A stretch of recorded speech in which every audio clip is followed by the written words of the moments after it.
అంకోలం నిజ బీజ సంతతి అయస్కాంతోపలం సూచిక సాధ్వీనైజ విభుం లతాక్షితిరుహం సింధుస్సరిద్వల్లభం ప్రాప్నోతీహ యథా తథా పశుపతే పాదారవిందద్వయం చేతోవృత్తి ఉపేత్య తిష్టతి సదా సా భక్తిరిత్యుచ్యతే.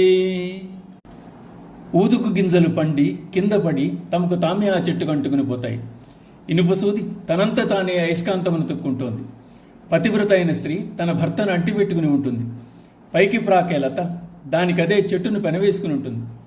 నది అదే తన లక్ష్యం అన్నట్లు సముద్రము చేరుకుంటుంది.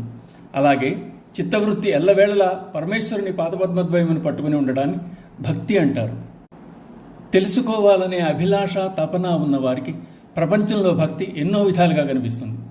ఈ శ్లోకంలో శంకరాచార్యుల వారు భక్తి యొక్క స్వరూపాన్ని, భక్తి ద్వారా ముక్తిని ఏ విధంగా సాధించవచ్చో తెలియజేస్తున్నారు. ముక్తి 4 విధాలుగా చెప్పబడింది. అవి సాలోక్య, సామీప్య, సారూప్య, సాయుధ్యాలు. పరమాత్మ ఉన్న లోకంలో ఉండడం సాలోక్యం, పరమాత్మకు దగ్గరవడం సామీప్యం, భగవంతుని రూపం పొందడం సారూప్యం, పరమేశ్వరునితో ఐక్యమవడం సాయుధ్యం.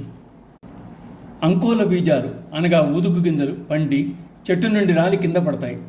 అలా రాలిపోయిన గింజలు ఏ ప్రేరణ లేకుండా వాటంతటవే ఊదుగు చెట్టు మానికే అంటుకుని పోయి చేరవలసిన చోటుకు చేరుతున్నాయి. సూది వంటి ఎనుపు మొక్కలు వెళ్ళి సూదంటరాయిని అతుక్కుంటున్నాయి. అలా అతుక్కున్న సూది సూదంటరాయి యొక్క అయస్కాంత లక్షణాన్ని తానూ పొందుతోంది.